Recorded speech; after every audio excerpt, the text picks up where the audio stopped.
Ma'am ఇప్పటి వరకు మనం క్యాన్సర్ రాకుండా ఎలా ప్రివెంట్ చేసుకోవచ్చు అనేది మాట్లాడుకున్నాం. ఒకవేళ వస్తే అది సివియర్గా ఉంటే అప్పుడే ఏం చేయాలి? ఓకే, ఫస్ట్ దీన్ని కొంత మనం ఫుడ్ రెగ్యులర్గా మనం తీసుకునే ఫుడ్లో కొన్ని చేంజెస్ అనేది ఉండాలి. లైక్ ఏంటంటే క్యాన్సర్ ఉన్న వాళ్ళు నాన్ వెజ్ అనేది ఎక్కువగా తినకూడదు ఫస్ట్ ఆఫ్ ఆల్. అండ్ ఒకవేళ వాళ్ళు తినాలి అని అనిపిస్తే దాన్ని ఫస్ట్ న్యాచురల్గా వాటర్లో కుక్ చేసుకొని ఆ వాటర్ని వంపేసుకొని ఆ తర్వాత దాన్ని లైక్ దాంట్లో ఎటువంటి చెత్త యాడ్ చేయకుండా తినాలి.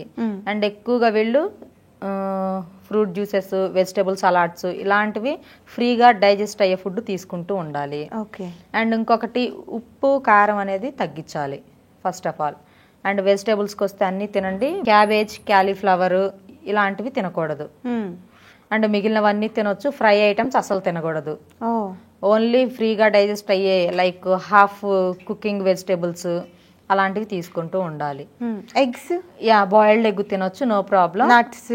నట్స్ అన్ని తినొచ్చు. అవి కూడా జ్యూసెస్ కూడా వీళ్ళు ఏంటంటే లైక్ జ్యూసెస్ అనగానే ఒక 2-3 బత్తాయి పళ్ళు ఉంటాయి, లేదా 2-3 కమలాలు ఉంటాయి. అలా 2-3 ఫ్రూట్స్తో జ్యూసెస్ అనేది తీసుకోకూడదు. చాలా లైట్ గా ఉండాలి జ్యూస్ అనేది. ఒక్కటి కూడా అవసరం లేదు. మనం ఒక ఆరెంజ్ తీసుకుంటే ఆరెంజ్ లో హాఫ్ ఆరెంజ్ ఎనఫ్. దాంట్లో చెప్పాను కదా ఇందాక నట్స్, ఒక పిరికెడ్ నట్స్. మరి ఈజీగా డైజెస్ట్ అవ్వవు కదా మ్యామ్? అవుతాయమ్మా, ఎందుకంటే ఇప్పుడు ఈ క్యాన్సర్ ఉన్న వాళ్ళకి ఏంటంటే వీళ్ళకి ప్రోటీన్ అనేది ఉండాలి కదా బాడీకి. ఆల్రెడీ వీళ్ళు ఆ క్యాన్సర్ తోటి వీళ్ళు బాధపడుతూ ఉంటారు, లోపల నీరసం అయిపోతారు, సో వెంటనే డల్ అవుతూ ఉంటారు వీళ్ళు. దానికని ఏదేదో చెత్త అంతా మెడిసిన్ వేసుకుంటూ ఉంటారు. దాని నుంచి వీళ్ళకి కావాలి అని అంటే నాన్ వెజ్ తినకుండా ఉంటున్నాము. మరి ఏది తినకపోతే వీళ్ళకి హై రిచ్ ప్రోటీన్ ఎక్కడి నుంచి వస్తుంది? సో నట్స్ నుంచే వస్తుంది. నట్స్ అనేవి మనకి good fat and good energy. So అందుకని చెప్పి నట్స్ అనేది ప్రతి ఒక్కళ్ళు తీసుకోవాలి. సో అవి కూడా ఎక్కువ కాదు, లిమిటెడ్ గా. ఒక పిరికెడ్ నట్స్ అంటే కొంతమంది తీసేసుకుంటూ ఉంటారు, అలా తీసుకోకూడదు. జస్ట్ అన్ని కలిపి ఒక పిరికెడ్ చాలు. నానపెట్టేసుకొని ఈ జ్యూస్ తో పాటు వేసుకొని ఈ జ్యూసెస్ తాగొచ్చు. అండ్ ఇది ఫుడ్ విషయం. అండ్ ఇంకొకటి మెయిన్ వచ్చేసి కొంచెం మెడిటేషన్స్ చేయడం. మినిమం 6 to 7 hours నిద్ర ఉండేలా చూసుకోవాలి. వాటర్ అనేది వీళ్ళు ఎక్కువగా తీసుకుంటూ ఉండాలి. ఇది ఒకటి. అండ్ సెకండ్ వన్ వచ్చేసి వచ్చిన తర్వాత ఫస్ట్ సెకండ్ స్టేజ్లో ఉంటే ఎలాంటి మెడిసిన్ అని మనం ఈరోజు మాట్లాడుకుందాం. లైక్ మనకి గోమూత్రం ఐడియా ఉంది కదా. సో గోమూత్రం ఉంటుంది. అండ్ గోమూత్రంలో మనకి తెల్ల గలిజేరు అని ఉంటుంది, ఒక ఆకు. తెల్ల గలిజేరు ఆకు. తెల్ల గలిజేరు. వీటిని పునర్నవ అని కూడా అంటారు. అవును, పునర్జన్మ ఎత్తినట్టే అంటారు. అవును.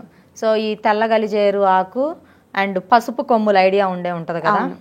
అవి మనం న్యాచురల్గా తెచ్చుకోవాలి. పసుపు కొమ్ములు అనేవి ఎక్కడైనా కూడా ప్యాకెట్ పసుపు వాడకూడదు.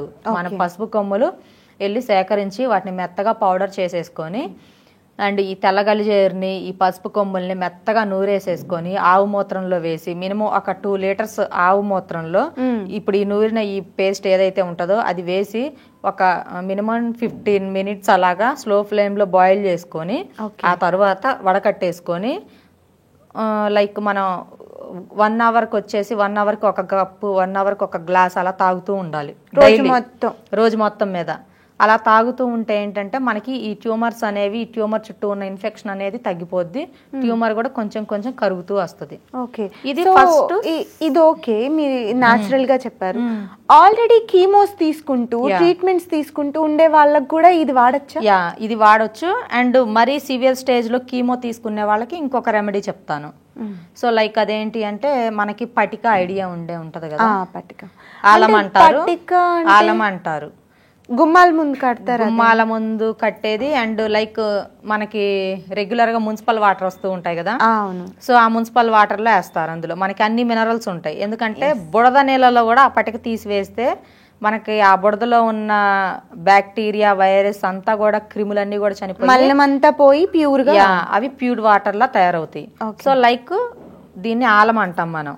సో ఈ ఆలంని మనం రెగ్యులర్ గా లైక్ మనం ఒక 2 liters or 3 liters regularly 5 to 6 liters తాగాలి మనం. సో ఏం చేయాలంటే ఒక ఈ జబ్బు ఉన్నవాళ్ళు, ఈ క్యాన్సర్ ప్రాబ్లం ఉన్నవాళ్ళు ఒక 5 లీటర్లు ఒక బిందెలో పట్టేసుకొని ఆలము బాగా లైక్ ఒక 1 స్పూన్ ఆర్ 1.5 స్పూన్ వేసేసుకొని అది మామూలుగా ఇంత గడ్డలాగా గడ్డలా ఉంటది, దాన్ని మెత్తగా పొడి కొట్టుకొని ఒక స్పూన్ అట్లా కలుపుకోవచ్చు.